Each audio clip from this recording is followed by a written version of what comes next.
Heating effect of electric current पढ़ चुके हैं आप। हमें ये बात अब तक समझ में आ जानी चाहिए कि heating effect of electric current तो इनएविटेबल है। अगर इलेक्ट्रॉन्स किसी कंडक्टर में पास होंगे तो हीट प्रोड्यूस तो होगी ही, आप उसको टाल नहीं सकते, वो तो होगी, क्योंकि इलेक्ट्रॉन्स एटम से कोलाइड करेंगे ही करेंगे। और इस तरह का कॉलिजन जब होगा या रिपल्शन टाइप का कुछ भी होगा तो हीट तो प्रोड्यूस होगी ही। तो कई बार क्या होता है कि ये तो लॉस होता है बेसिकली एनर्जी का, क्योंकि इलेक्ट्रिसिटी इज़ एनर्जी। वो हमारे वायर्स में से चल रही है। हम उस वायर में जिनको हम ट्रांसमिशन वायर बोलते हैं ना, उन ट्रांसमिशन वायर्स को हमने किसका बनाया? कॉपर का बनाया। क्यों कॉपर का बनाया? क्योंकि कॉपर की रेजिस्टिविटी कम है। रेजिस्टिविटी कम होने से क्या होता है? रेजिस्टिविटी कम होगी तो उसका रेजिस्टेंस कम होगा। R equal to rho L upon A, for a given L and given A, given length and given area of cross section. जो रेजिस्टिविटी का वैल्यू है वो जितना कम होगा, R का वैल्यू उतना ही कम होगा, है ना। रेजिस्टेंस का वैल्यू कम होगा तो करंट ज़्यादा जाएगा। तो एक तो वो कंडक्टर अच्छा होना चाहिए, best, one of the best conductor होना चाहिए। दूसरा एक एडिशनल एडवांटेज है कॉपर वायर को ट्रांसमिशन वायर बनाने का कि उसमें heating effect of electric current कम होगा। क्यों कम होगा? हमने जूल्स हीटिंग का फॉर्मूला देखा, I²RT। हाँ, I²RT के हिसाब से हम कहते हैं कि R का जो वैल्यू है, रेजिस्टेंस का जो वैल्यू है, वो जितना कम होगा हीट प्रोड्यूस्ड उतनी ही कम होगी। तो हम किसी ऐसे वायर को, ऐसे मटेरियल से बने हुए वायर को लेना पसंद करेंगे जहाँ पे हीट के फॉर्म में लॉस ऑफ एनर्जी कम से कम हो। तो कॉपर एक ऐसा ही मटेरियल है। एक बात तो ये हो गई। लेकिन दूसरी तरफ हम देखें कि हीटिंग डिवाइसेस जो होती हैं वो हमारे बहुत काम की हैं, है ना। कई बार ऐसा होता है कि हमको हीटिंग चाहिए होती है, we want to produce heat. तो उस केस में heating effect of electric current हमारे लिए काम की चीज़ भी है। तो हम यहाँ पर practical applications of heating effect of electric current पढ़ेंगे। एक बात ध्यान रखो, हमने अभी तक क्या क्या पढ़ा है heating effect of electric current में। हमने जूल्स लॉ ऑफ हीटिंग देखा, जिसमें हमने कहा कि heat produced inside a circuit is equal to I²RT। ये जूल्स लॉ ऑफ हीटिंग है। वैसे हीट को हमने दो और फॉर्मूला बना करके हमने VIT भी किया। VIT क्यों किया? क्योंकि V इंटू I तो P था, P into T is heat या any form of energy, power into time होता है। तो P into T where P is equal to V into I, है ना। P की इस वैल्यू को यहाँ रखने से ये VIT हो जाता है। P equal to V into I कैसे आया? हमने कहा था कि दो रिलेशन दिए, एक तो V equal to W upon Q से W equal to V into Q, एक रिलेशन तो हमारा ये था। दूसरा रिलेशन हमारा पावर का था, P equal to W upon T से। तो उसमें हम कह रहे थे कि W equal to work equal to P into T। तो P इंटू T और V इंटू Q बराबर हो गए। तो हमने क्या कहा कि since P into T is equal to V into Q, तो P equal to V into Q upon T, और Q अपॉन T तो I होता है।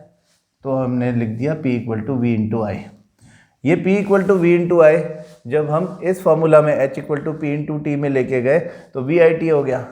और जब V की जगह पे IR लिखा तो I²RT हो गया। I की जगह पर V अपॉन R लिखा तो एक और फॉर्मूला बन गया, V इंटू I की जगह लिख रहे हैं V upon R into T, यानी V² upon R into T।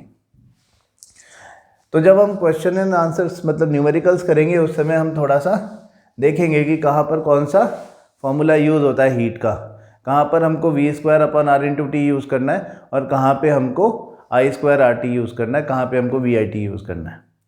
ठीक है ना। यही चीज़ पावर के लिए कि पावर के एक्चुअली ये तीन फार्मूला पावर के हैं। हाँ, P के तीन वैल्यू है, हम कह रहे हैं ना P इक्वल टू VI। तो अगर P इक्वल टू VI है तो P इक्वल टू V की जगह आई आर लिखा तो आई स्क्वायर आर है, और I की जगह V अपॉन आर लिखा तो V स्क्वायर अपॉन आर है। तो ये तीनों चीज़ें हैं तो पावर की, और ये पावर को हमने P into T, H equal to P into T में पावर की जगह पर इन तीनों को जब यूज़ करते हैं तो एक जगह वो VIT हो जाता है, एक जगह वो आई स्क्वायर आर टी हो जाता है, एक जगह वो V square upon R into T हो जाता है। इतनी सी बात है। तो ये बातें आपके बैक ऑफ द माइंड हमेशा रहनी चाहिए। हालांकि आज हम न्यूमेरिकल की बात कर भी नहीं रहे, आज हम बिल्कुल सिंपल बात कर रहे हैं कि what are the applications of heating effect of electric current. तो applications of Joule's law of heating या heating effect of electric current, उसमें हम 3 हेड्स में बात करेंगे। नंबर 1,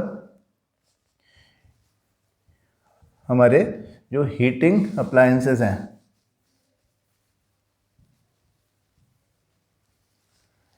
यानी हीटिंग ऐसी डिवाइसेस जिसमें हम हीट प्रोड्यूस करवाना चाहते हैं, जैसे कि हमारा हीटर, इलेक्ट्रिक आयरन, जो कि लॉन्ड्री में यूज़ होता है ना, हमारे कपड़ों की सलवटें हटाने के लिए, electric kettle,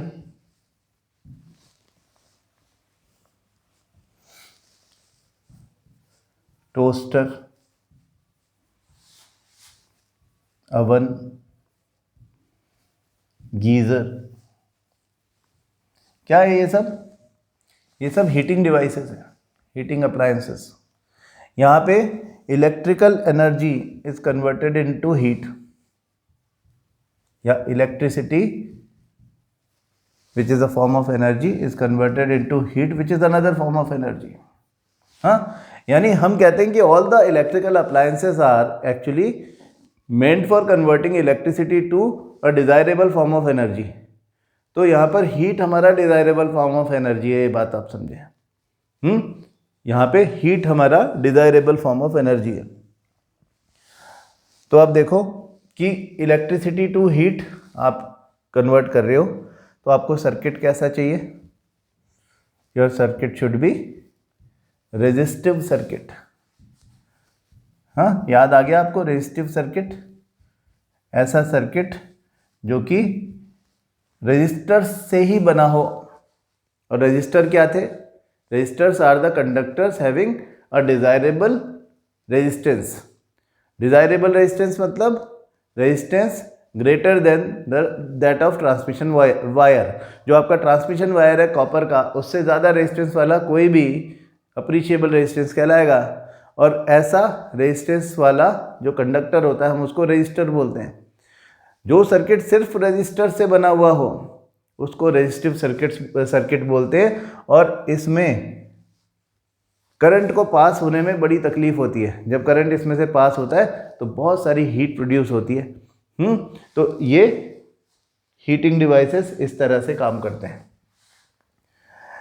there resistive circuits are made up of alloys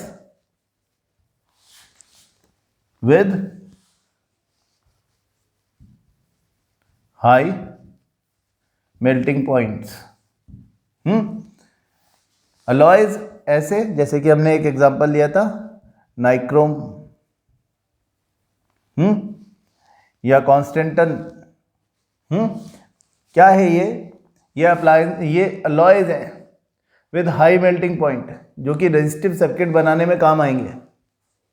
ठीक है, जब इनमें से करंट पास होगा तो ये, क्योंकि इनकी रेजिस्टिविटी ज़्यादा है as compare to any of the metals जिनसे मिलकर के बने हैं, उन सबसे ज़्यादा इनकी रेजिस्टिविटी है।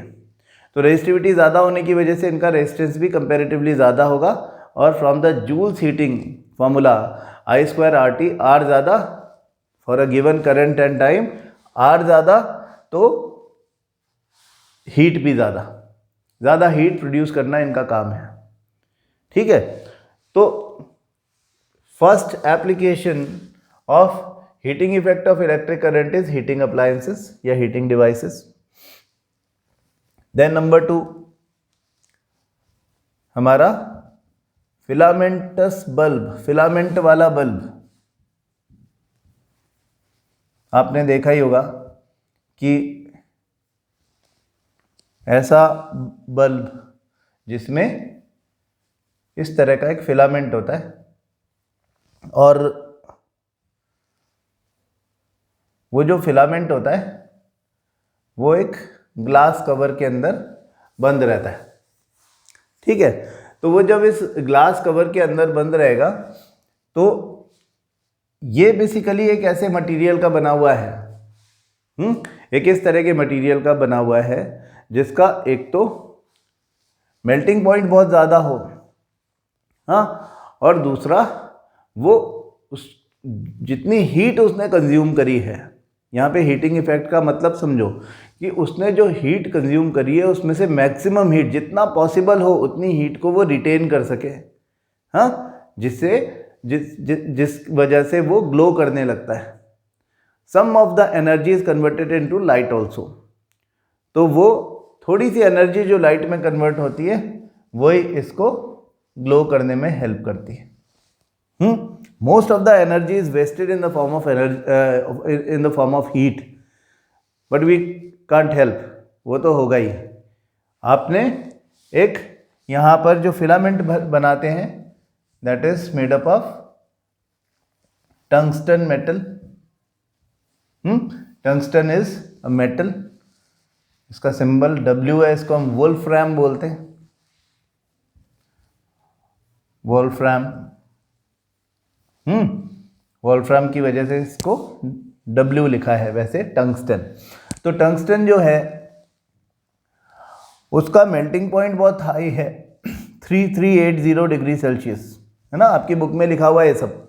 ये छोटी छोटी बातें देखो याद रख लो, यहाँ से क्वेश्चन आएगा और हम तभी बता पाएंगे जब इसको ठीक से पढ़ेंगे। छोटा सा पैराग्राफ है, applications of heating effect of electric current, उसको मैं भी दिखा भी दूंगा आपकी बुक में, आप उसको बार बार पढ़ें और छोटी छोटी बात को अच्छे से याद कर लें। जैसे कि यहाँ पे याद करने वाली एक बात मैंने आपको बताई कि ये टंगस्टन का बना हुआ फिलामेंट है, टंगस्टन को वोल्फ्राम बोलते हैं, इसलिए इसका जो सिंबल है वो W है ना, और इसका मेल्टिंग पॉइंट बहुत हाई है 3380। ये कर क्या रहा है, ये जब इसमें इलेक्ट्रिसिटी पास होती है तो उस इलेक्ट्रिसिटी से जो हीटिंग इफेक्ट होता है उससे मिलने वाली हीट को ये रिटेन कर देता है, हाँ, जितनी मैक्सिमम पॉसिबल हो उसे रिटेन कर देता है और फिर वो एमिट करता है इन द फॉर्म ऑफ लाइट। तो लाइट में मतलब ये समझो गर्म होकर के और ग्लो करने लगता है, लाइट एमिट करने लगता है, इसलिए इसको लिया। तो ये दो वजह से इसको लिया। टंगस्टन को क्यों लिया है, एक तो ये जब बहुत ज़्यादा हीटेड अप हो जाता है, बहुत ज़्यादा गर्म हो जाता है तो ये लाइट एमिट करता है, हमको लाइट चाहिए बल्ब से, और दूसरा उसका मेल्टिंग पॉइंट बहुत ज़्यादा है, मेटल्स के हिसाब से 3380 डिग्री सेल्सियस बहुत ही ज़्यादा है।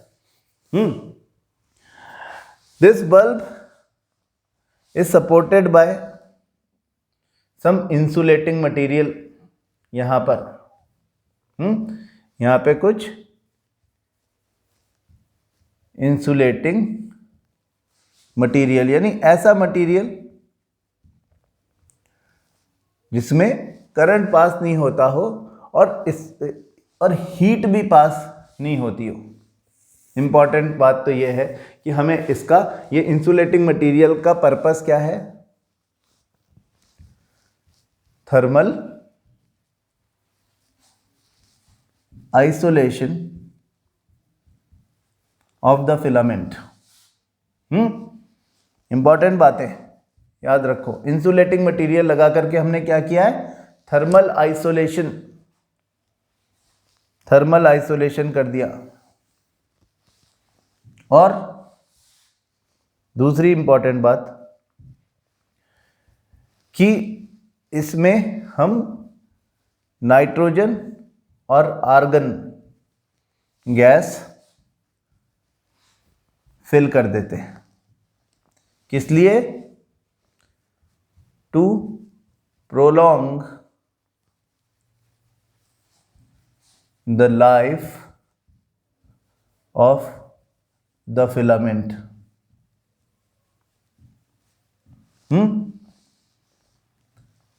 इसके अंदर नाइट्रोजन भरा है, नाइट्रोजन या argon argon is inert gas, nitrogen is also almost inert, it is very less reactive gas. तो ये टंगस्टन से हाई टेम्परेचर पर भी रिएक्ट नहीं करेंगे। यहाँ पे इसको प्रॉपरली कंसील किया हुआ है ना, सील पैक किया हुआ है, बिल्कुल भी बाहर की एयर अंदर नहीं जा सकती, अंदर से कुछ बाहर नहीं निकल सकता। ये एब्सोल्युटली एयर टाइट है। अगर इसकी सील कहीं से खोल दी जाए, हाँ, इसकी सील खुल जाए, अगर ओपन हो जाए तो ये फ्यूज़ हो जाएगा। जैसे ही आप स्विच ऑन करोगे ये फट की आवाज़ होगी और ये जल जाएगा। क्यों? क्योंकि फिर ऑक्सीजन अंदर चली गई और इसका ऑक्सीडेशन हो जाएगा। तो by using these inert type of gases, nitrogen और argon gases, what we are doing, we are prolonging the life of the filament, by protecting the filament from oxidation,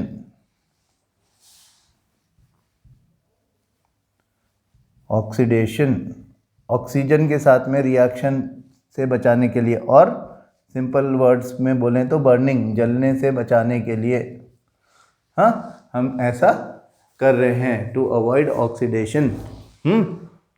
ये क्वेश्चंस फिलामेंटस बल्ब वाले case में पूछे जाते हैं। ये सब highlighting points है, मैं अभी एनसीईआरटी में भी दिखा दूंगा आपको। और थर्ड एप्लीकेशन हमारा है फ्यूज़। हमारे डोमेस्टिक सर्किट में या हमारे अप्लायंसेस में फ्यूज एक सेफ्टी डिवाइस है। Fuse is a safety device. हाँ, this is actually a conductor with low or appropriate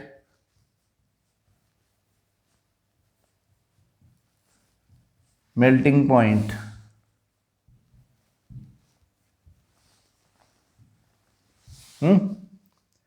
connected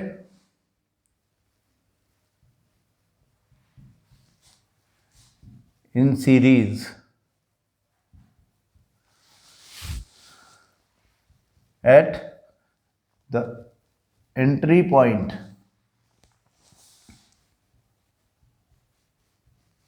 of a circuit। अब वो सर्किट किसी अप्लायंस का हो, वो अप्लायंस को प्रोटेक्ट करने के लिए हो, या हमारे डोमेस्टिक सर्किट का। आपके घर में जो वायर आ रहा है वो एक पोल से आ रहा है, जो मेन लाइन आ रही है जहाँ से करंट सप्लाई होता है सबके घरों में, है ना, वहाँ से एक वायर आपके घर में आ रहा है उस पोल से। तो जहाँ से वो वायर आ रहा है वहाँ पर एक फ्यूज़ लगा हुआ है, ठीक है ना। ये फ्यूज़ जो है वो क्या है? सेफ्टी डिवाइस है। किस चीज़ से सेफ्टी कर रहा है? इट इज़ सेविंग अस और saving our domestic circuit from overloading. What is overloading? Overloading is supply of excessive current।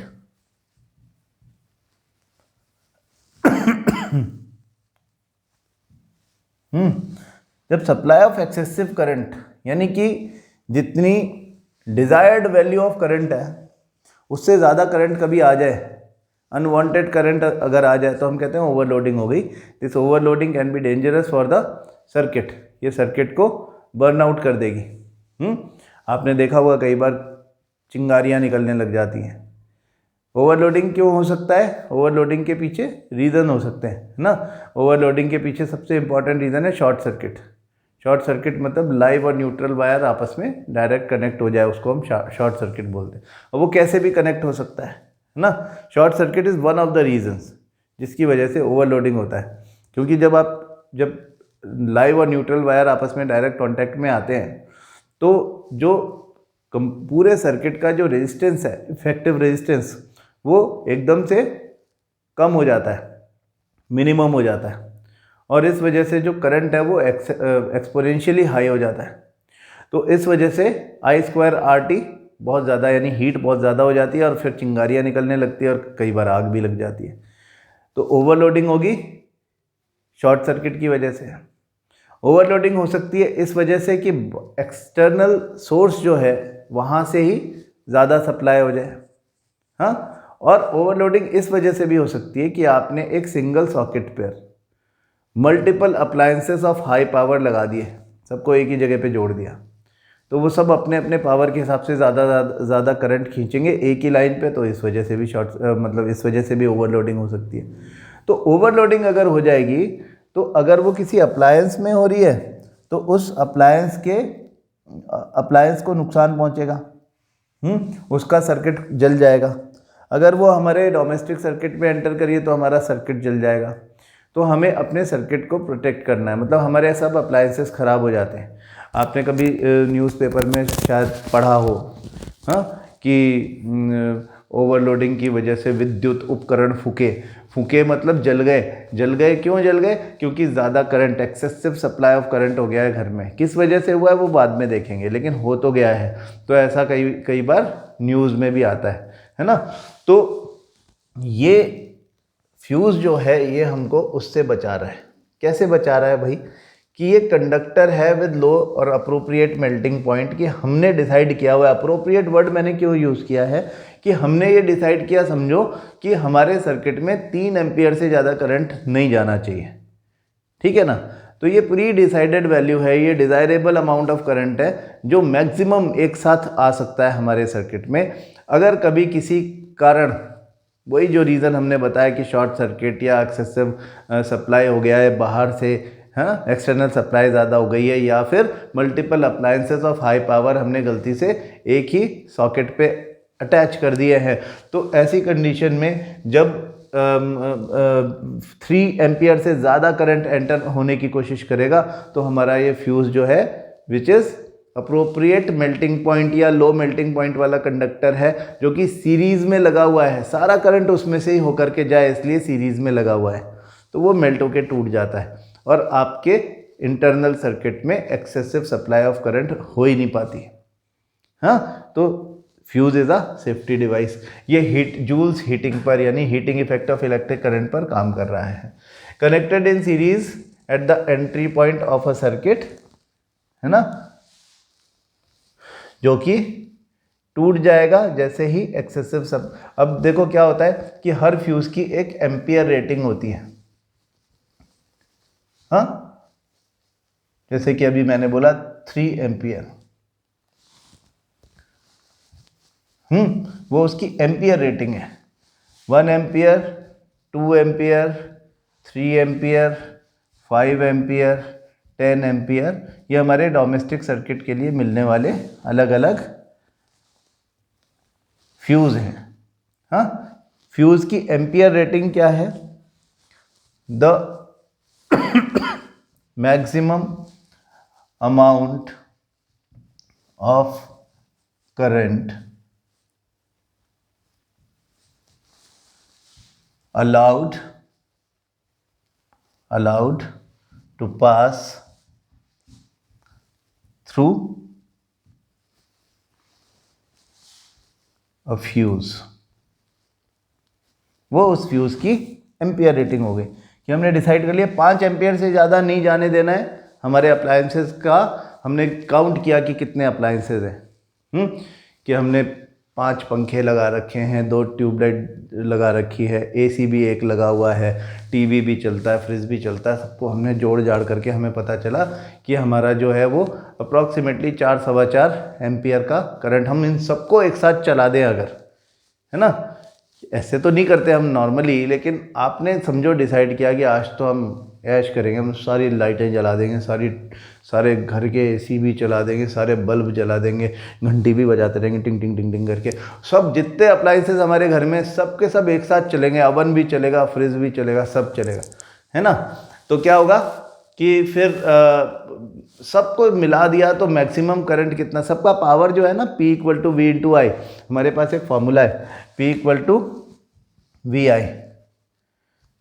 तो हमने सबके पावर जोड़ लिए, V तो हमारे घर में फिक्स्ड है 220 वोल्ट, तो टोटल करंट कितना आ सकता है मैक्सिमम, उसके लिए फॉर्मूला आ गया P/V से, है ना। तो मैक्सिमम करंट कितना आएगा वो जोड़ लिया हमने। और जैसे कि हमने एक AC चला लिया, वो AC जो है वो 2200, मैं ऐसे ही लिख रहा हूँ, वाट का है ना, उसका पावर है 2200 वाट, और हमारा डोमेस्टिक सर्किट 220 वोल्ट का है। तो करंट कितना लेगा ये, I = P/V, मतलब 2200/220, मतलब जैसे ही इसको ऑन करोगे 10 एम्पियर करंट ले लेगा ये। तो आपके 1 2 3 4 ये सब तो नहीं चलेंगे, हाँ 1 2 3 5 इनसे तो काम नहीं चलेगा, आपको 10 एम्पियर का तो चाहिए। इनफैक्ट आपको ज़्यादा का 15 एम्पियर का चाहिए। अगर आपके पास में इस तरह के इतने पावरफुल AC है तो फिर आपको 15 एम्पियर कम से कम आपका फ्यूज़ रखना पड़ेगा। अदरवाइज़ 10 एम्पियर में क्या केवल AC थोड़ी चलाओगे आप, साथ में लाइट वाइट कुछ भी जला दिया आपने तो वो 10 एम्पियर क्रॉस कर जाएगा और ओवरलोडिंग जैसी सिचुएशन क्रिएट हो जाएगी। तो ऐसा होता है। तो फ्यूज़ का, अब ये जो फ्यूज़ होता है ना, फ्यूज़ एक्चुअली तो वायर है, बट वो वायर जो होता है वो इनकेस्ड होता है इस तरह से, है ना। उसको एक इंसुलेटिंग मटेरियल होता है जो बहुत ज़्यादा हीट भी बर्दाश्त कर सकता है, जिसको हम पोर्सलेन बोलते हैं, हाँ। पोर्सलेन के उसमें ये इनकेस्ड रहता है कवर में, ना, दोनों तरफ से उसके अंदर रखता है ना। इसको अगर हम बाहर से पकड़ेंगे तो हमको भी करंट नहीं आएगा। हमारे लिए बेसिकली ये एक पोर्सलेन का बना हुआ कार्ट्रिज समझ लो आप। ये कार्ट्रिज है पोर्सलेन का बना हुआ, और इसके अंदर ये फ्यूज़ का वायर लगा हुआ रहता है ना। तो हम कहते हैं कि fuse wire is encased in a cartridge made up of a material called porcelain, जिससे कि कोई उसको निकाले तो उसको करंट ना आ जाए, और वो खुद भी पोर्सलेन जो है वो बहुत ज़्यादा हीट बर्दाश्त, मतलब कि वो एक्चुअली थर्मल इंसुलेटर ही है, तो वो गर्म नहीं होता, ठीक है ना। ये 3 बातें याद रखो heating effect of electric current के एप्लीकेशन की। Number 1 heating devices, heating appliances. Number 2 filamentous bulb, इसमें क्या क्या बातें मैंने आपको लिखवाई वो सब याद रखनी है। और तीसरी फ्यूज़। बुक में देखो practical applications of heating effect of electric current, एक बार इसकी रीडिंग कर लो मेरे साथ साथ जल्दी जल्दी। क्या लिखा है इसमें हमें पता होना चाहिए। The generation of heat in a conductor is an inevitable consequence of electric current. In many cases it is undesirable as it converts useful electrical energy into heat. तो many cases undesirable, जैसे wire में we don't want कि current आ जाए, मतलब कि current pass हो तो heat produce हो जाए, वो वेस्टेज है। हाँ, हमारा पंखा गर्म हो जाए तो अच्छी बात नहीं है, टीवी गर्म हो जाए तो हम कहते हैं यार बंद कर दो थोड़ी देर के लिए, वो गर्म हो रहा है।